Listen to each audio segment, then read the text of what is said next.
Ok. Simão disse que já está no ponto para iniciar a transmissão. Vou aí para ver. Certo. Então, não, posso aguardar começar um aqui, pouquinho. né? Vamos aguardar iniciar a transmissão no YouTube. Às vezes tem um delay. Para a gente ver. Já está no ponto para iniciar a transmissão? Ok. Pronto, parece que o áudio está saindo direitinho. Ok? Bom, então, vamos começar agora. Boa tarde para todos, primeiramente. Né? Estamos aqui para conferir a defesa de TCC. Ainda está. Um momentinho. Estava atrasado aqui.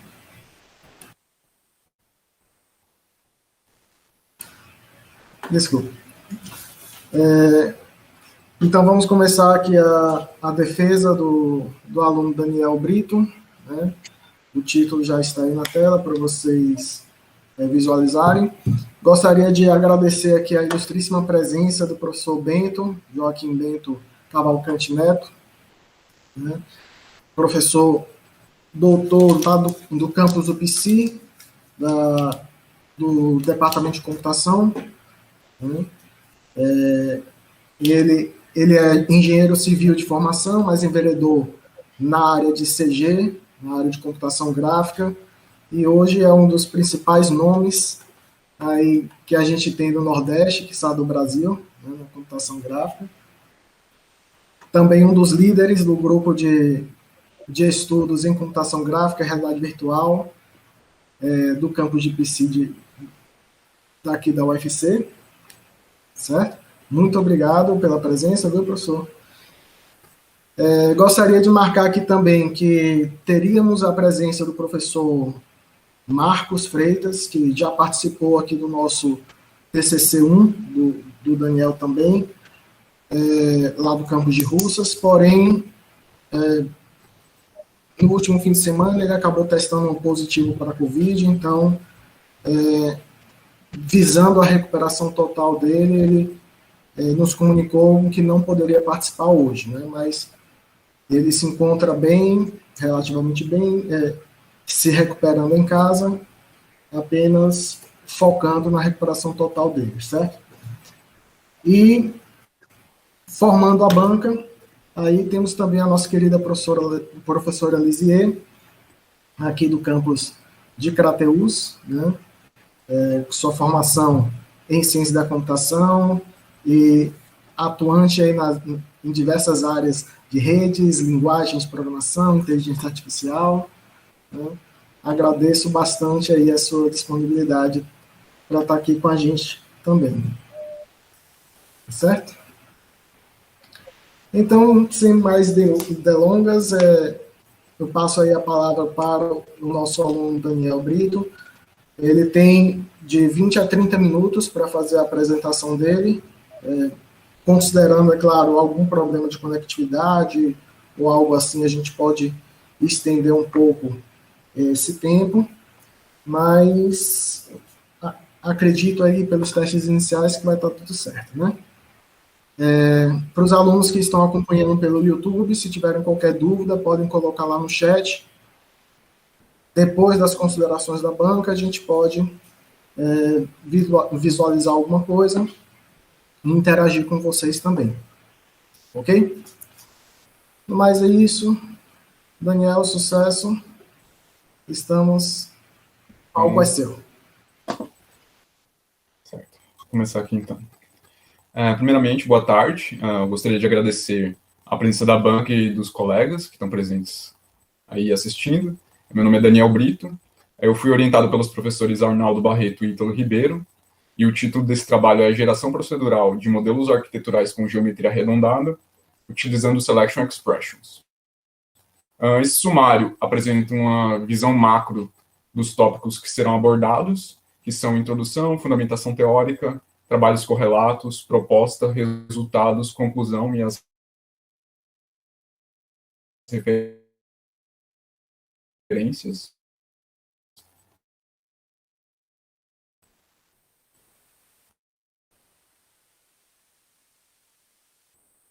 Na introdução, eu vou contextualizar o cenário e apresentar os últimos tempos, né? Representando um vasto campo de pesquisa, e que vem sendo aplicada em diversos cenários, como na indústria cinematográfica, indústria de jogos, simulações, planejamento urbano, logística, entre outros. Dentre as principais vantagens da modelagem procedural, a gente pode citar a geração de uma grande variedade de modelos baseados em diferentes parâmetros. Ou seja, por meio de algumas regras generativas que recebem diferentes valores, é possível gerar, né, diferentes conjuntos de modelos. E uma consequência dessa vantagem é a diminuição da carga de trabalho para a geração desses modelos, uma vez que eles não precisam ser criados manualmente. Mas ela também apresenta algumas desvantagens, como a falta de intuitividade na utilização de alguns frameworks, que requerem um conhecimento mais técnico, digamos assim, e também a dificuldade de criação das gramáticas para gerar os modelos, né? Bom, a escolha desse tema se deu pelo fato da geração de edifícios ser um dos tópicos no campo da modelagem procedural. E a SELEX, ela é uma técnica relativamente recente e que traz aí uma evolução em relação às clássicas CGA Shape e CGA++. Mas, mesmo assim, essas e outras técnicas, elas ainda apresentam algumas limitações, né, como, por exemplo, a modelagem de arquiteturas arredondadas. Baseado nisso, o objetivo geral desse trabalho é produzir modelos com geometria arredondada, utilizando selection expressions, por meio da especificação de uma nova operação de deformação, conforme eu vou apresentar na proposta. E aqui a gente tem um dos modelos que já foi gerado com a nossa solução. E os objetivos específicos são implementar e avaliar a linguagem para a geração de modelos de massa com arquitetura arredondada, bordas suavizadas, conforme a gente vai ver nos resultados, integrar a linguagem com ferramenta de modelagem 3D por meio de scripts, avaliar a aplicação de técnicas de deformação para a criação de modelos arquiteturais com geometria arredondada, e, por fim, avaliar o resultado obtido frente a alguns exemplos do mundo real. Bom, na fundamentação teórica, eu vou abordar alguns conceitos e técnicas do estado da arte na geração procedural de edifícios. Eu vou falar um pouco sobre geração procedural, citar aí algumas técnicas pioneiras, e depois abordar mais sobre CGA Shape, CGA++, Selex e deformação, que são os assuntos mais pertinentes aí ao contexto desse trabalho. Bom, conceituando, técnicas procedurais são segmentos de código que especificam algumas características de um modelo ou efeito gerado por computador. Atualmente, existem algumas ferramentas que podem ser utilizadas na geração procedural de edifícios, como Maya, Houdini e o CD Engine. E dentre as técnicas, existem várias, né, mas tanto as abordagens que geram um modelo a partir de uma gramática, e também outras que criam uma gramática para gerar um edifício a partir de dados do mundo real, por exemplo, uma fotografia. Bom, agora falando um pouco sobre os primórdios aí da modelagem procedural. Os L-Systems, eles foram introduzidos por Lindenmayer para referenciar aí o estudo matemático dos filamentosos, como algas, conforme a gente vê aqui nessa figura. Tendo aí como principal ideia alterar partes de um objeto inicial por meio da aplicação de regras de substituição, com o intuito de gerar objetos mais complexos. A ideia central da Shape Grammars para criar modelos 3D é começar com uma forma básica, como um retângulo, por exemplo, e modificar ele até que ele se pareça com o modelo desejado, por meio de operações de redimensionamento, subdivisão, extrusão, etc. Aqui a gente pode ver um modelo de planta de uma igreja na forma de cruz grega, né? E as Split Grammars, que foram introduzidas no paper Instant Architecture, sendo utilizadas aí para modelagem procedural de construções, geralmente fachadas de edifícios e tal. Informações detalhadas sobre essas três técnicas foram disponibilizadas como apêndice no trabalho. Bom, a CGA Shape ela foi proposta por Miller, trazendo aí algumas melhorias em relação às Split Grammars. Nesse exemplo, na esquerda, a gente tem a definição de um escopo no espaço tridimensional, que é essa caixa contendo uma forma primitiva. E na direita, a gente tem um modelo de uma construção bem simples, utilizando 3 primitivas. A CJ++, por sua vez, ela foi criada com o objetivo de superar aí algumas limitações existentes na modelagem procedural de arquiteturas, sendo uma evolução natural da CJ Shape, que a gente viu ainda agora. Como exemplo de aplicação da CJ Shape, da CJ++, aqui a gente tem a geração de um bloco perimetral, né? Onde na parte de cima a gente pode ver a estratégia de modelagem a partir desse polígono, que é subdividido com base nesses parâmetros. E na parte de baixo, a gente pode ver os resultados obtidos para diferentes escolhas de parâmetros.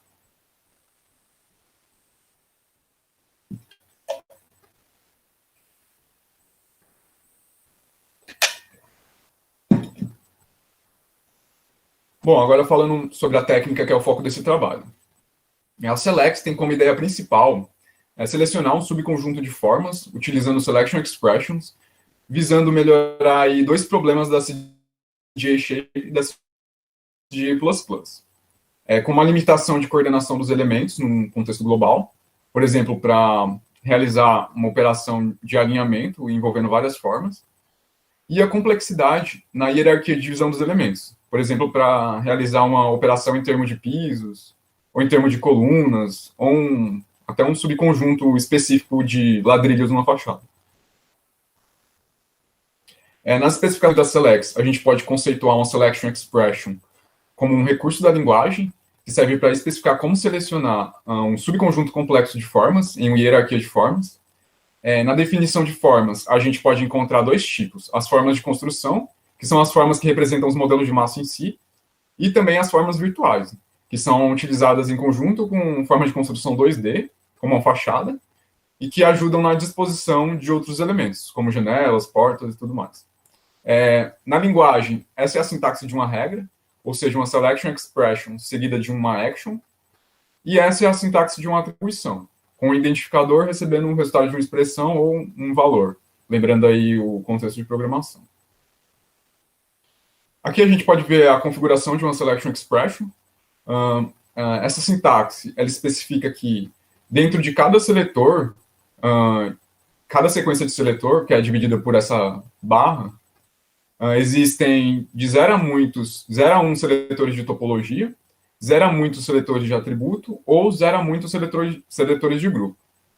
O seletor de topologia, ele serve para selecionar elementos em uma hierarquia de formas, na árvore de formas, por exemplo, com child, parent, root e neighbor.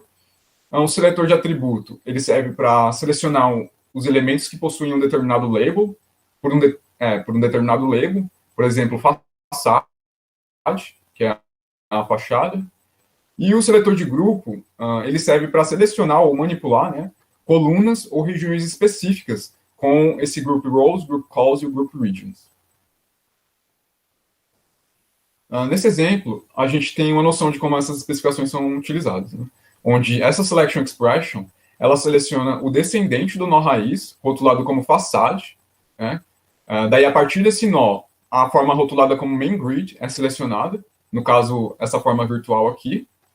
O type cell é utilizado para decompor essa main grid em uma lista de células virtuais. Essas células, elas são selecionadas com base nos índices de linha e coluna, nesse caso, 3 e 4 de linha e 1, 2, 4 e 5 de coluna. E, por fim, a operação Group Regions é aplicada gerando esse resultado aqui que a gente pode ver na figura C.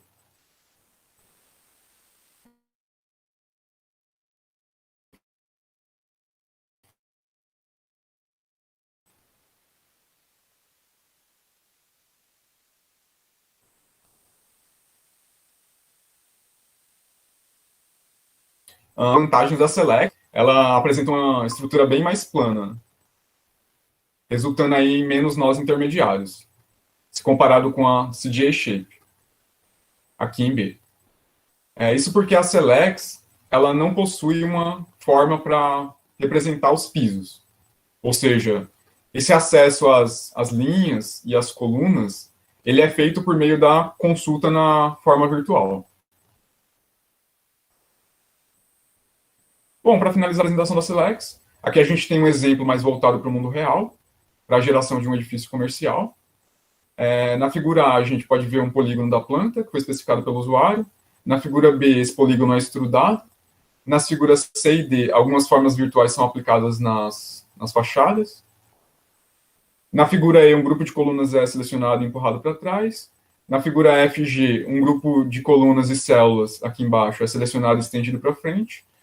Daí, a partir da figura H, é feita uma seleção de um conjunto de células para posicionar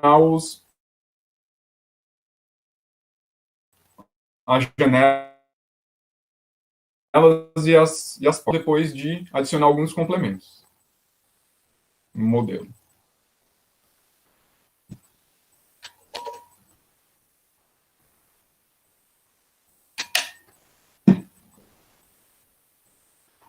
Bom, como a proposta desse trabalho utiliza técnicas de deformação, eu também achei conveniente abordar aí alguns conceitos e técnicas relacionados a esse assunto.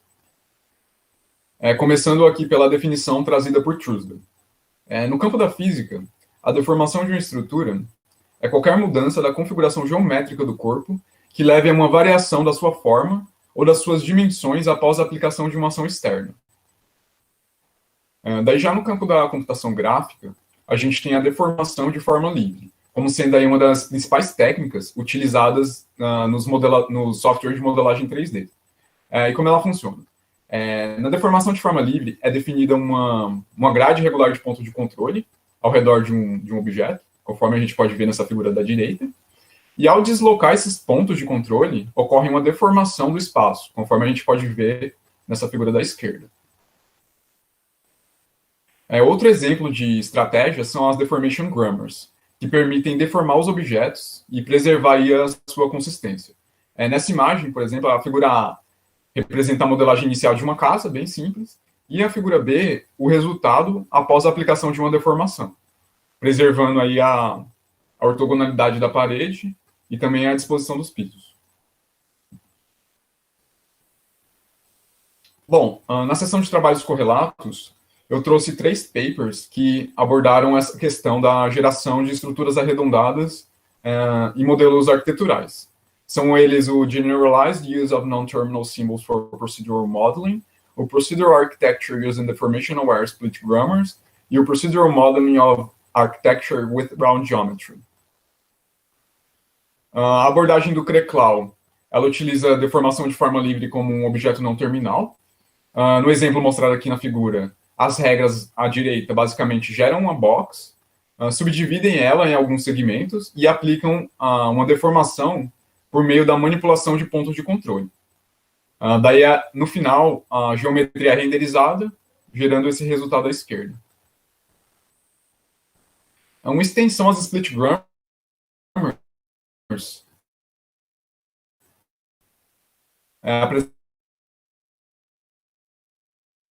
apresentada por leituras curvadas em qualquer nível de uma gramática.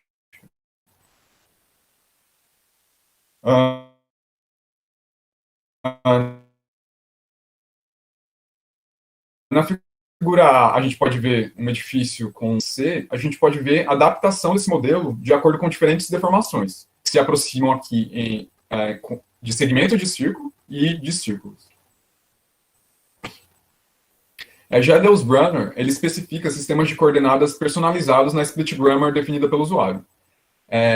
Na imagem à esquerda, com split grammar tradicional, é possível produzir partes retangulares, né, para modelagem de fachadas. No centro, com sistema de coordenadas cilíndricas, é possível obter geometria arredondada para modelagem de torres e pilares, por exemplo. E à direita, com esses sistemas de coordenadas esféricas, é possível obter geometria para modelagem de domos. A apresentação da proposta está dividida em problema. Daí, na parte da abordagem, eu vou falar sobre ferramenta de modelagem, fluxo de modelagem e os módulos de implementação. Do problema. Uma das limitações de implementação da SELEX é a incapacidade de modelar estruturas arredondadas diretamente, trabalhando apenas por meio da importação de complementos. Daí aqui a gente pode ver um exemplo de arquitetura que está além da capacidade da SELEX, desse edifício. Bom, agora das ferramentas de modelagem. No desenvolvimento da solução, foi utilizado o Blender, versão 2.83, que é um software open source, bem poderoso de modelagem 3D. E na parte da implementação de código, né, foi utilizada a linguagem Python, que é nativa da ferramenta. Bom, agora falando um pouco sobre o fluxo de modelagem. Inicialmente, o usuário define o nome do arquivo que contém as regras generativas e também algumas flags para o tratamento das formas virtuais, após o processo de geração do modelo, né, permitindo ocultar ou remover elas. Depois, o usuário roda o script, que invoca a função principal main, que por sua vez chama resetScene, que remove os objetos presentes na cena. Por exemplo, se eu gerei um edifício, aí eu mudo meu conjunto de regras, aí ele remove o edifício anterior e renderiza um novo. A função de leitura do arquivo, então, é executada, fazendo a leitura de cada linha e colocando em uma lista do Python, aqui já no código. Essa lista, então, é passada para a função computeInstruction, que vai separar os tokens, né, verificando a regra que está sendo definida e também os seus parâmetros. Aqui é tipo um mini compiladorzinho para fazer esse tratamento. Depois ocorre a execução da ação de modelagem, né, para modificar o modelo de massa. Daí esse processo ele ocorre até todas as regras serem computadas, né? Conforme demonstrado nesse condicional aqui. Uma vez que as regras, aqui o modelo de massa que foi especificado. Nessa sessão já começa a falar um pouco mais a nível de implementação, começando aqui pelas libs que eu utilizei. A BPY, que fornece acesso aos dados, classes e funções do Blender, que foi utilizada para a modificação dos modelos. A Math, que fornece acesso às funções matemáticas, utilizada para alguns cálculos. A OS, que fornece acesso aos recursos do sistema operacional, utilizado para a leitura do arquivo. A RE, que fornece operações para correspondência de expressões regulares, que eu utilizei para o tratamento dos tokens das regras, né, para a separação das regras e dos valores. No projeto, eu decidi utilizar uma abordagem voltada para o paradigma de programação orientada a objetos. Onde eu defini uma classe Node, que é a representação genérica de um nó da árvore de formas, certo? Daí aqui a gente pode ver a representação das classes mais específicas, que herdam de Node. No caso, a classe das formas de construção, construction, e das formas virtuais.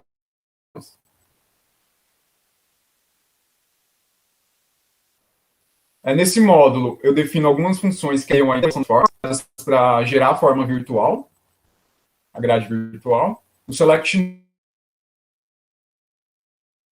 nodes, né? A ideia central das selection expressions. A place virtual shape é utilizada para posicionar uma forma virtual sobre uma respectiva face do modelo, por meio de algumas transformações. E a select tube volume e a duplicate shape, elas são utilizadas em conjunto para realizar a extrusão de uma sub-região do modelo. Na parte de actions, são definidas as principais funções que, de fato, irão realizar aí as operações com base nas regras da Select. Então, para mostrar na prática mesmo como elas funcionam, eu trouxe esse exemplo aqui. Primeiramente, são definidas as características iniciais do modelo de massa, por meio dessas especificações, seguida da regra createShape, que gera o objeto em si, né, com base naqueles valores. Aí, como resultado, a gente tem esse modelo de massa inicial, que na árvore de formas é representado da seguinte maneira.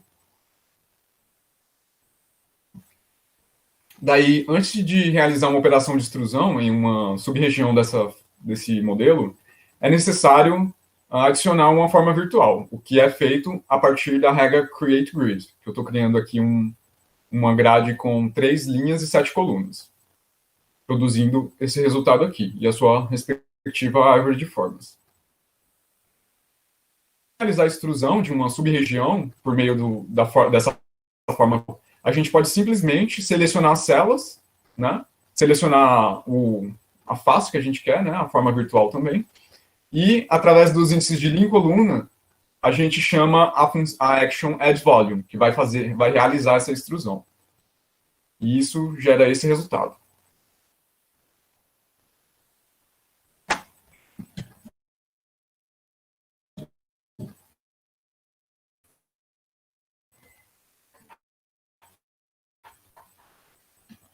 A principal contribuição desse trabalho é a introdução dessa nova action, a round shape, que recebe por parâmetro type, direction, rounding degree, segments, side reference, axis e inside degree. Depois da apresentação desse resultado aqui, do modelo final, gerado por essa regra, eu vou mostrar o papel de cada um desses parâmetros, certo? Mas aqui, só para esclarecer como funciona essa regra. Ela está realizando uma operação de arredondamento frontal, externo, com grau de arredondamento 0,42, utilizando 30 segmentos na subdivisão, e em relação à face frontal do modelo, no sentido vertical. Em outras palavras, ela está fazendo isso daqui. É que a gente tem um modelo final, gerado por essa regra, e a respectiva árvore de formas. Bom, como eu havia falado, agora eu vou mostrar alguns exemplos de cada um dos parâmetros da round shape. Começando aqui pelo type com direction outside. A partir do cubo em A, no B a gente tem o arredondamento front, no C o left, no D o right, no E o top e no F o bottom. Agora o type com direction inside. A partir do cubo em A, a gente tem o arredondamento front, left, right, top e bottom. Aqui a gente pode ver o grau de arredondamento, o rounding degree, para diferentes valores, 1, 0,8, 0,5 e 0,3. Esse exemplo ele mostra um diferencial desse trabalho, que é a possibilidade da geração de modelos no formato low poly, ou seja, com menos polígonos. Essa característica ela pode ser explorada quando o desempenho ele for mais importante que o grau de realismo, dependendo da aplicação. Daí aqui eu mostro essa variação para valores diferentes, para diferentes valores de segments, 30, 15, 5 e 2. Aqui são os valores de side reference, que define a direção para qual a face está voltada, que a gente está realizando a operação. Porque ele é necessário porque existe uma operação a nível de implementação que esse valor é muito importante. Então, ele é necessário. Nesse exemplo, a gente pode ver a diferença entre os valores de axis, nesse caso, vertical e horizontal. E, por fim, a gente tem esse exemplo para diferentes valores de inside round, né? Neste caso, 0,05, 0,03, 0,02, 0,01. Conforme esse valor vai diminuindo, esse arredondamento interno, ele vai se aproximando cada vez mais de um ângulo de 90 graus. Outros módulos presentes no código-fonte são o User Configuration Module, onde são definidas as flags e o nome do arquivo com as regras, o Input Stream Module, arquivo, o File Module, que basicamente acessa o arquivo para leitura, e, por fim, um Execution Module, onde começa todo o processo, né?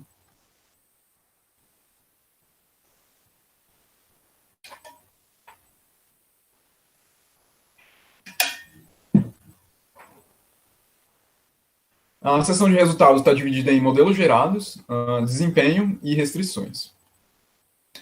Esse primeiro exemplo é o mais importante, porque ele tem como resultado o modelo de massa do edifício que foi apresentado como limitação pelos autores do paper da Selex, conforme mostrado no problema, né? Aí aqui a gente tem o modelo de massa, a adição da grade virtual, a extrusão, arredondamento frontal dessa região, outra extrusão, arredondamento frontal, a extrusão da região aqui inferior, o arredondamento dela, a extrusão da região superior, e, por fim, a gente tem um modelo especificado e a sua respectiva árvore de formas. Nesses outros exemplos, eu busco explorar aí as possibilidades da solução proposta, que é um dos exemplos trazidos pelos autores do paper da Selex nos resultados deles. Aí aqui eu utilizei como base ele para criar esse outro. Claro que esse meu é só o modelo de massa, o dele já tem complementos e tudo mais, né? Como a cor, tudo mais. Aqui é um exemplo dos modelos gerados anteriormente, mas utilizando uma abordagem low poly, né? Esse exemplo ele mostra uma combinação de arredondamento interno e externo, produzindo uma estrutura arredondada, ondulada aqui na parte frontal. Aqui é outra releitura de um modelo produzido pela CJ Shape. Novamente, aqui é o modelo de massa, né? Aqui já tem complementos e outras coisas. E, por fim, nesse exemplo aqui, eu busquei explorar ao máximo aí várias ações com diferentes parâmetros. Na esquerda, com um arredondamento outside, e na direita, com um arredondamento inside.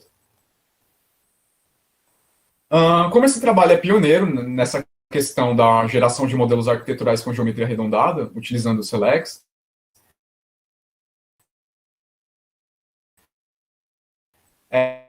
e também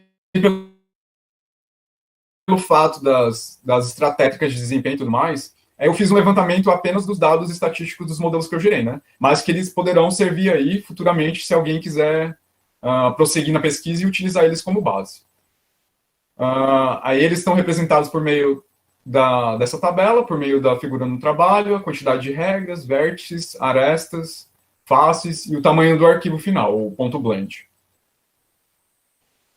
Mesmo apresentando uma evolução na geração procedural de modelos com estrutura arredondadas, esse trabalho ainda apresenta algumas limitações, que foram identificadas no decorrer da implementação, que não puderam ser todas contornadas, né, a tempo, sendo deixadas aí para trabalhos futuros. Por exemplo, a Action Round também não é realizada ainda uma representação da região arredondada na árvore de formas. E não é possível realizar uma operação de arredondamento em faces paralelas que possuem aresta em comum. Mas nesse caso eu desenvolvi uma solução. Aqui, por exemplo, não é possível realizar uma operação de arredondamento nem em A, nem em B, né, porque elas compartilham essa aresta em branco aqui. Se essas faces elas forem estudadas individualmente, a operação ela pode ser realizada normalmente, conforme a gente pode ver aqui na figura B. Conclusão, eu vou apresentar as minhas considerações finais e alguns tópicos para trabalhos futuros. Conforme mostrado nos resultados, os modelos de massa remetem à geometria base de edifícios do mundo real, né? Faltando apenas alguns complementos para eles ficarem mais realistas. Outro diferencial desse trabalho é a geração de modelos no formato Low Poly, desempenho ao invés do grau de realismo. Também existe a possibilidade de edição do modelo por meio do Blender. Se sobrar um tempinho, eu posso até mostrar como é feito isso. E o resultado desse trabalho é um projeto open source, ou seja, no meu GitHub, eu disponibilizei todo o código realizado se alguém quiser prosseguir nessa pesquisa e fazer melhorias, né, nesse trabalho que eu estou apresentando. Para trabalhos futuros, ficaram a manipulação da forma virtual em relação à região arredondada, visando a representação na árvore de formas, conforme eu tinha falado que não deu tempo de fazer essa parte. A disposição de elementos como janelas, portas e telhados, por meio da forma virtual, porque esse trabalho focou mais na geração dos modelos de uma arquitetura arredondada, mas isso daqui ele pode ser feito por meio das formas virtuais, né, que estão presentes nos modelos, então isso daqui é mais uma questão de implementação mesmo. A geração estocástica de modelos para produzir uma cidade, a definição de atributos de design, como cor e textura, para não ficar tudo tão monocromático, né? E a criação de add-on para simplificar a leitura do arquivo que contém as regras. Para finalizar, eu trago as referências que eu utilizei nos slides. E é isso. Obrigado.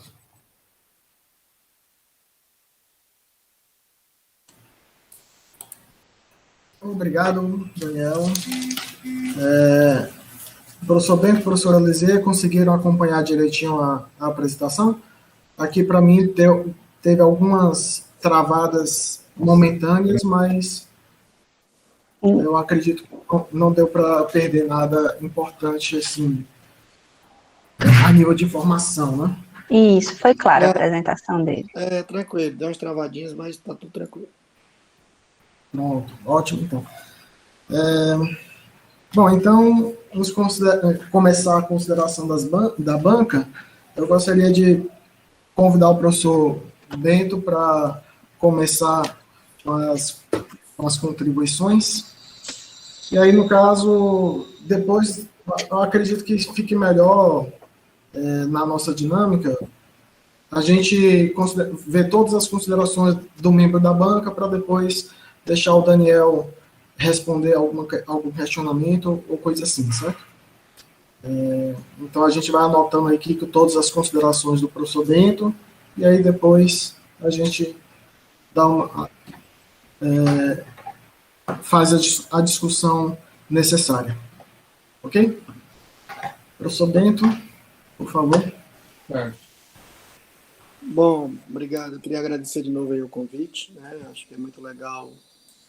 Bom, é sempre bom participar de um trabalho de conclusão, né? Um trabalho interessante e ainda mais aí ver o Arnaldo, né? E também vocês aí trabalhando em coisas muito legais, então é muito bom. A outra coisa legal é que eu não sou tão velho assim, mas com certos anos de estrada, você acaba, uma vez ou outra, se metendo em coisas e acaba, coincidentemente, né, enfim, pela estrada, né?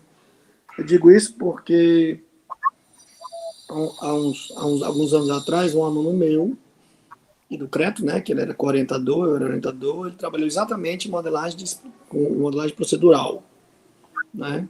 Foi um tema até que ele que trouxe, porque assim, eu dou uma cadeira de modelagem geométrica, eu tenho interesse nisso também, e ele trouxe esse assunto, né? E a gente não mexia muito com isso, mas apesar de ser relacionado à modelagem, então a gente topou, foi um trabalho legal, publicou até um paper na SVR, que até eu estimulo a você tentar, né? Fazer um artigozinho para publicar em alguma conferência e tal, né? E eu até perguntei para o Arnaldo, né, quando ele me convidou, né? Apesar de que, assim, eu conseguiria julgar, lógico, independente de eu ter participado disso. Por exemplo, o Marcos, que infelizmente não está aqui, teria condições totais de julgar, independente de ter já trabalhado com isso, não. Foi só coincidência.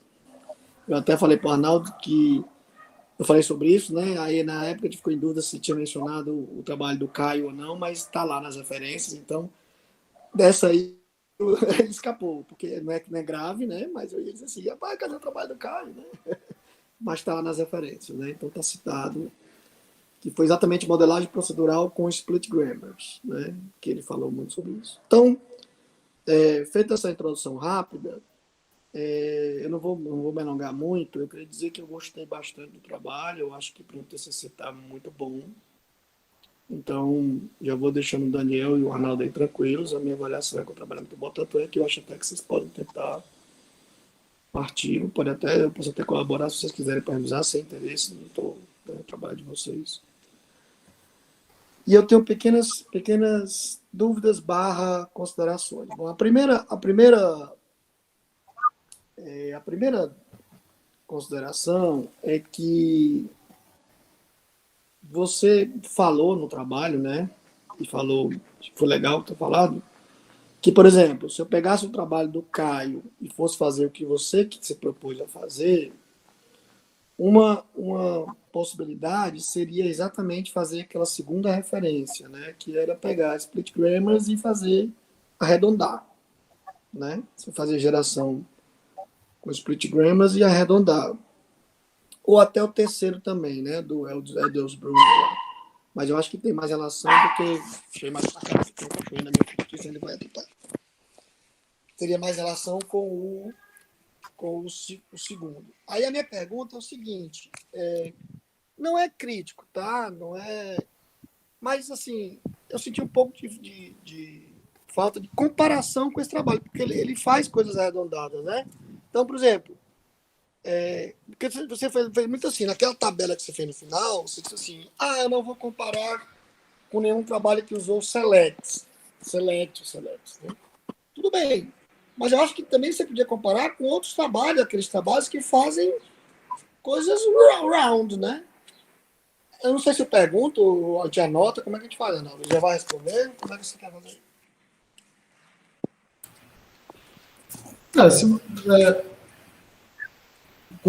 Então, com relação à comparação com trabalhos, rounds, Daniel quer responder agora? Ou... Pode ser. Pode parar a apresentação ou precisa deixar ainda? Pode parar a apresentação. Acho que consome menos banda. Uhum. Essa questão da comparação é justamente um dos tópicos que até a professora Lisiela comentou. Porque para comparação, a gente teria que ter dados, né? Dados estatísticos. Por exemplo, tempo de geração do modelo, quantos polígonos foram utilizados para a geração do modelo. E nesses trabalhos relacionados,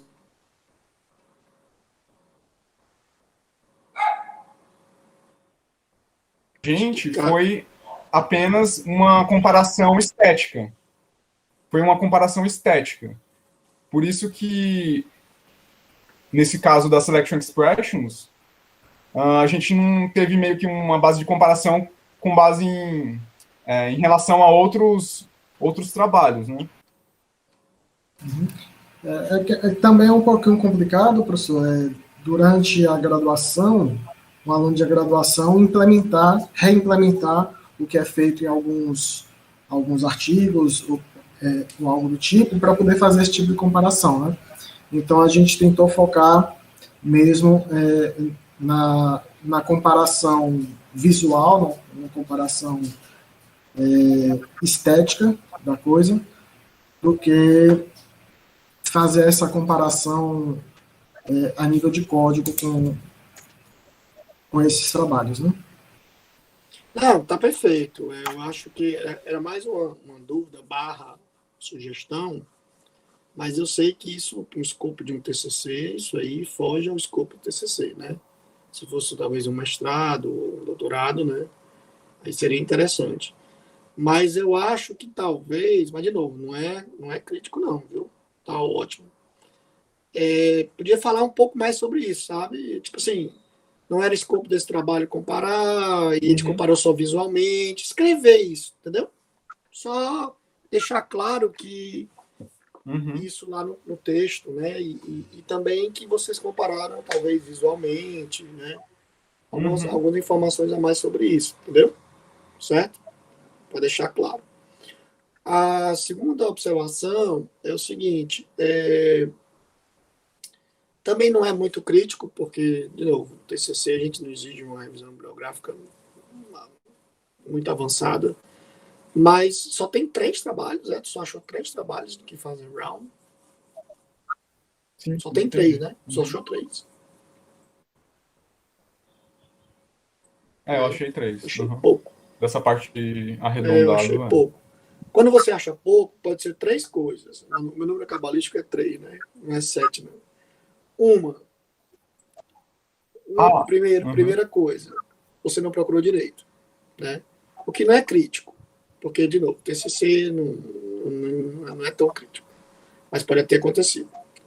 2, você procurou errado. Às vezes a gente procura pelas palavras-chave erradas, né? Entendeu? E 3, o problema ou não é mais relevante ou ainda é muito relevante. Tipo assim, ele é tão novo, desafiador, que ninguém ainda tem muito campo para explorar, entendeu? Ou então ele deixou de ser relevante e ninguém mexeu mais com ele, né?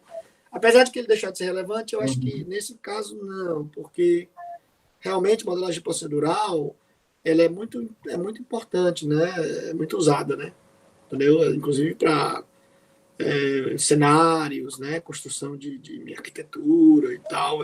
Eu desconfio que não seja um tema de muito desinteresse, não. Talvez ainda seja um campo a explorar, né? Que aí pode se gerar uma linha de pesquisa aí. Ou então aquelas outras duas, né? Ou você não procurou direito, ou você não procurou muito, né?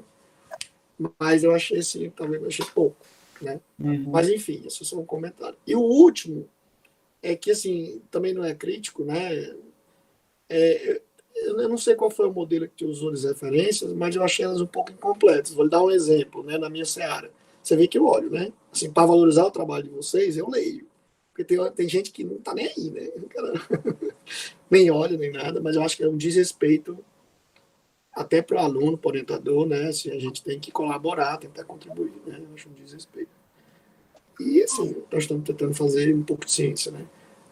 Por exemplo, o trabalho do Caio, a referência, por exemplo, não tem página, não tem nada, né? Não sei se é o padrão, mas é meio esquisito. Acho que era bom tu dar uma olhada nas referências, no formato das referências, né? Porque lá tá só o ano, o título e os autores, eu acho. Aí tem lá um S1, um SL, não sei o quê. Não sei se é formato da biblioteca, mas eu achei falta de informação, tá? Mas, assim, tirando isso, no mais, eu acho muito legal o trabalho, parabéns aí. Então, são só essas considerações bem não tão críticas. Ok, obrigado, professor. Com relação às referências, eu acho que é um modelo TEX mesmo, que é um pouquinho desatualizado, talvez, né? Que a gente tem utilizado para as monografias, né?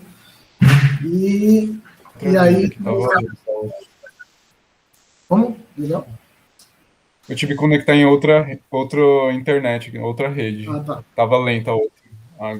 Acho que melhor agora. Pronto. Certo.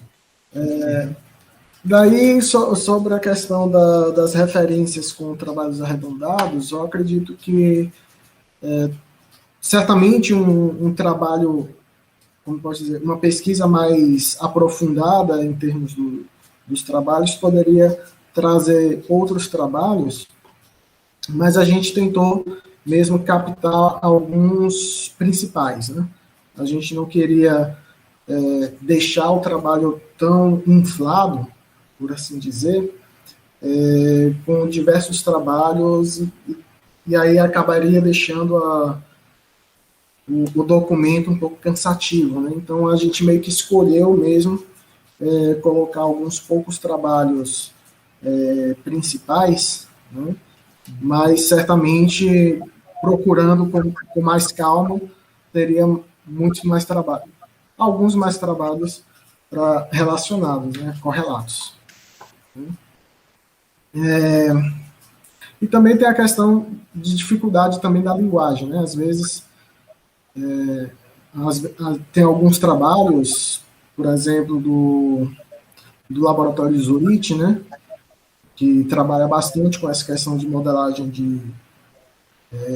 de edifícios, modelagem procedural, né, cidades, edifícios, e boa parte dos trabalhos deles são em alemão, né? Então não indicaria para o Daniel ver esses trabalhos em alemão ou outras linguagens diferentes, né? Aqui no Brasil, infelizmente, ainda é um pouquinho difícil encontrar trabalhos correlatos, né, na área de modelagem procedural, mas ainda tem alguns como o próprio Caio, né, o Rodrigues, que está lá no trabalho, né? Só para complementar o que o professor disse, essa parte dos trabalhos correlatos eu encontrei com base na pesquisa sobre deformação, né? Deformação de edifícios e de modelos.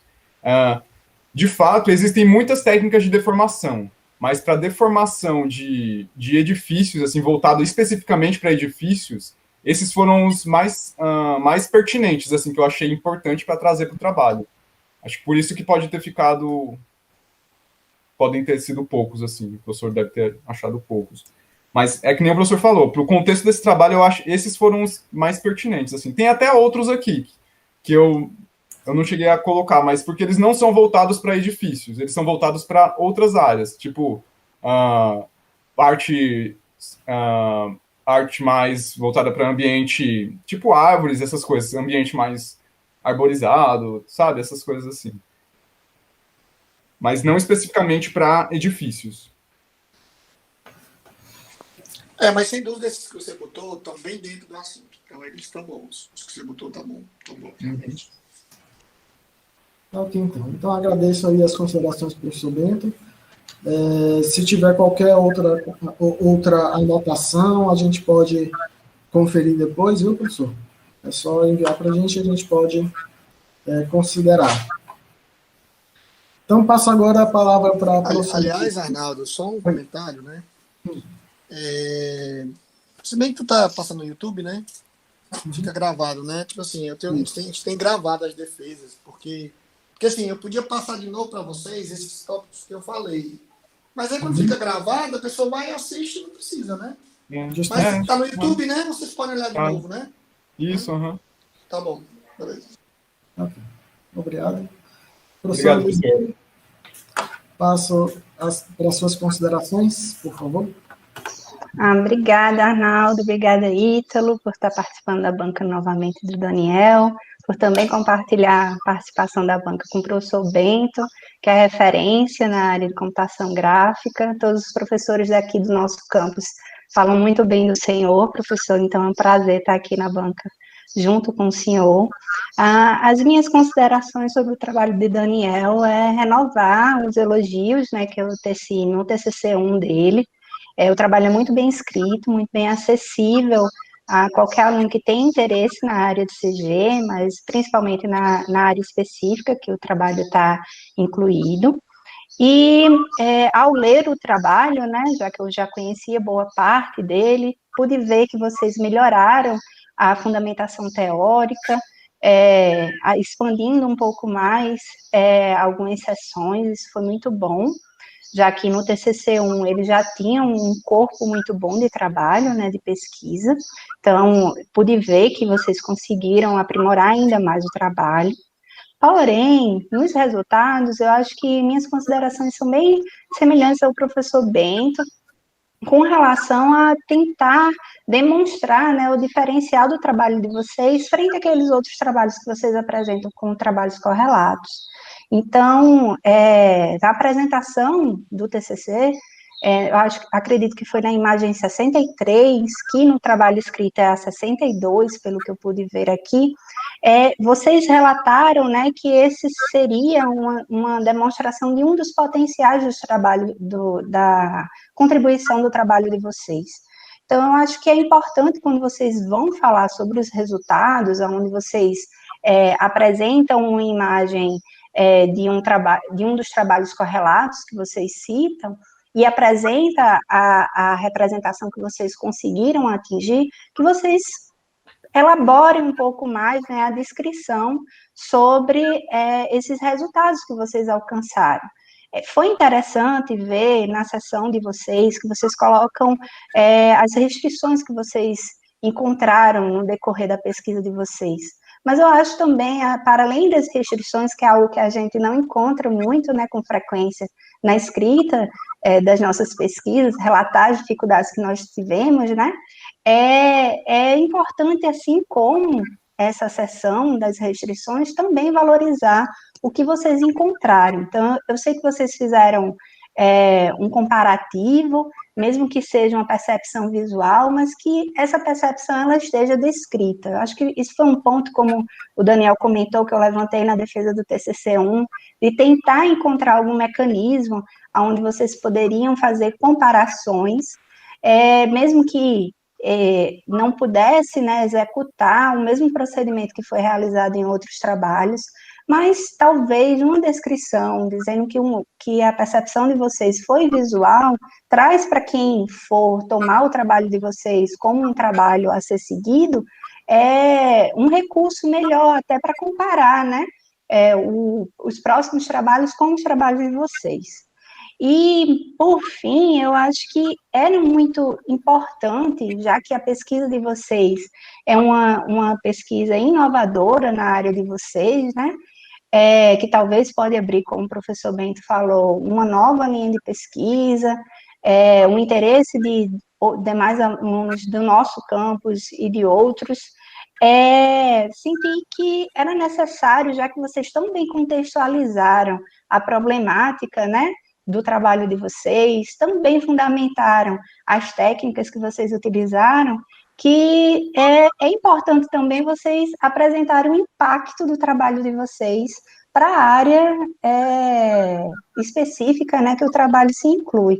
Então, como sugestão, eu queria propor, né, que vocês tentassem melhorar um pouquinho o fechamento do trabalho, trazendo esse relato. Também é algo difícil para a gente, quando a gente está realizando um processo de pesquisa, né, valorizar o que fizemos, mas na leitura do trabalho, a gente sente que é um trabalho relevante, né? Nos resultados que foram encontrados e comparados visualmente com os demais trabalhos, a gente vê esse impacto. Então, é bom fazer esse registro. E, por último, né, eu achei super interessante vocês indexarem os modelos que vocês conseguiram elaborar no GitHub. Foram 17 modelos. É importante para a construção, né, da evolução da pesquisa, né, nessa área. Mas eu acho também muito importante a gente fazer esse registro num trabalho físico. Eu sei que ele vai ficar longo, eu visitei os modelos, alguns são extensos, mas como o trabalho físico, ele vai ficar até o momento, né? Ele é atemporal, anexado na nossa biblioteca, então ele é um documento permanente até o momento, então que a gente faça esse registro, mesmo que ele fique longo, mas a gente não sabe as eventualidades da vida, se a gente vai conseguir permanecer com a disponibilização virtual desses modelos, e também esses modelos eles podem sofrer, né, melhorias, então é importante a gente fazer esse registro da finalização do trabalho de vocês nesse ano, né, com a indexação no próprio trabalho como anexo. Vocês já fizeram um apêndice no trabalho, que é muito importante para quem lê, quem está conhecendo a área, né, que vocês tiverem esse cuidado de explicar melhor o assunto. Então, a minha sugestão seria aprimorar só mais um pouquinho.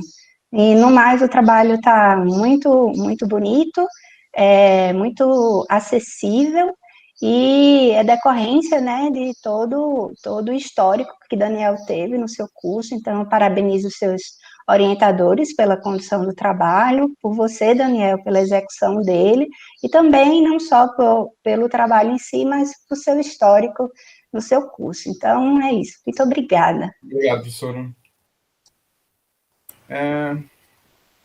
Aí, falando aqui, essa questão de adicionar as regras, inclusive foi um ponto que o professor Marcos, antes dele anunciar, né, que não poderia participar na banca, ele deu até um feedback, né, de algumas coisas que ele anotou, e esse era justamente um dos pontos.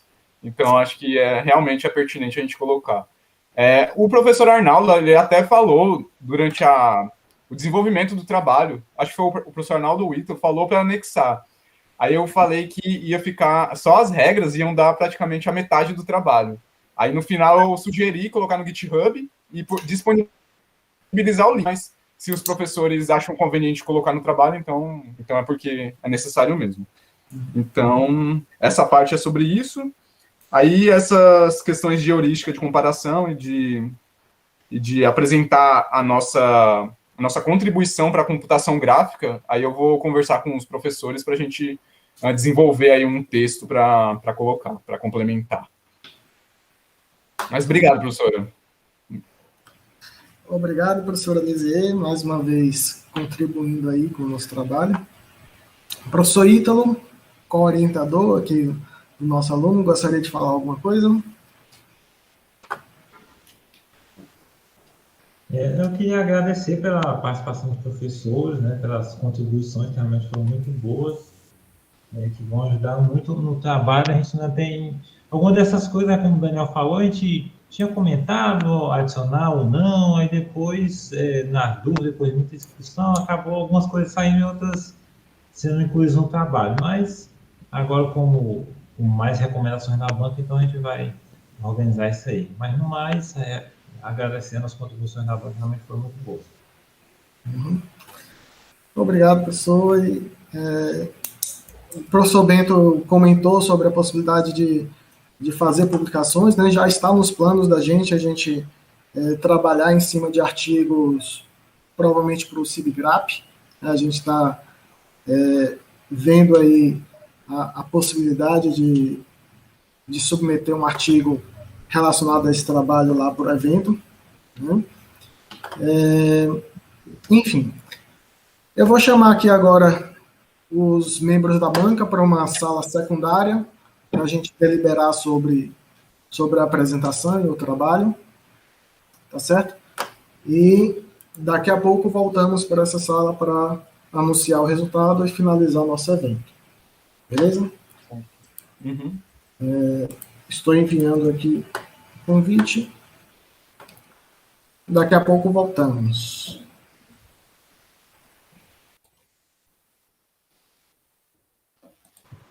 Tu mandou por e-mail, foi, Arnaldo?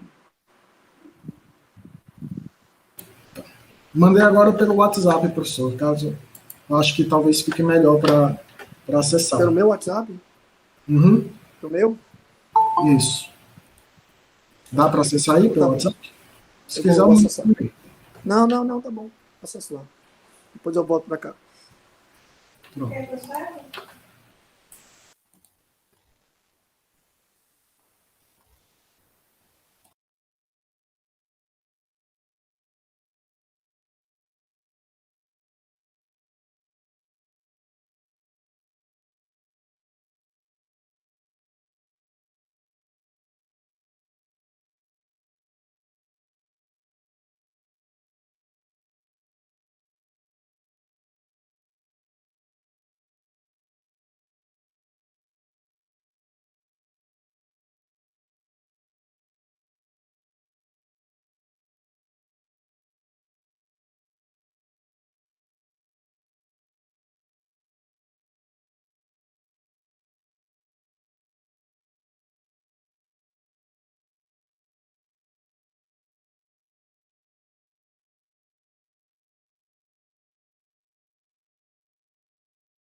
Olá, pessoal.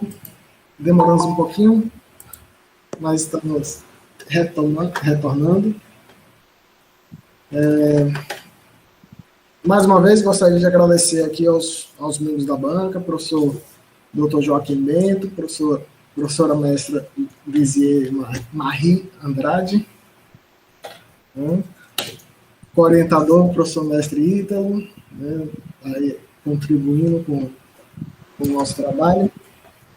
E, bom, sem delongar muito aqui, Daniel, a gente discutiu ali bastante sobre o seu trabalho, né, e chegamos à conclusão que o senhor está aprovado no TCC2.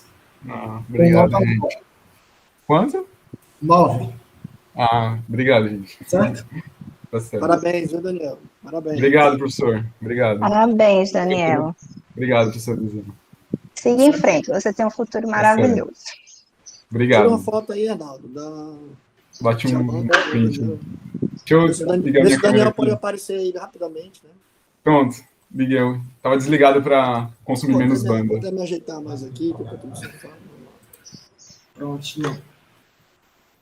Prontinho. Foto tirada, print tirado. Registrado aí o momento. O Daniel pode relaxar um pouquinho durante o dia, comemorar um pouquinho. Bom. E depois fazer as explicações, né? Tá certo? Uhum. E depois a gente vai trabalhar em cima desse artigo, viu? Demorou. Só chamar lá. Beleza? Tá certo. Então, obrigado a todos aí do chat, do YouTube, muita gente mandando aí os parabéns, né? Obrigado pela presença, pessoal. E, professores, gostariam de falar mais alguma coisa para encerrar? Eu só agradecer de novo, né? E eu também concordo com o professor dizer que Daniel ele apresentou muito bem, ele escreve muito bem, né?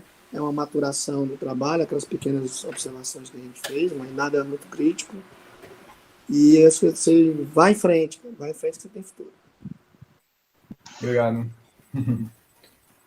Exatamente. Parabéns, Daniel. Desejo muita sorte na sua carreira. Você tem várias facetas, tem possibilidade de ingressar em vários campos, então, boa sorte nessa jornada. E obrigada também por ter participado da sua formação por um período, né? Ver se a sua evolução foi muito, muito enriquecedor também para mim. Uhum. Inclusive, uma parte das gramáticas aí foi justamente vindo de compiladores. Essa parte de separar os tokens foi dos seus ensinamentos lá em compiladores. Que bom, Daniel, que bom. Então é isso, gente. Parabéns, Daniel, no novo trabalho, né? Já está até empregado, mas... Eu consegui até um emprego agora. Parabéns, não estava sabendo dessa notícia boa. Parabéns. Está empregado internacionalmente.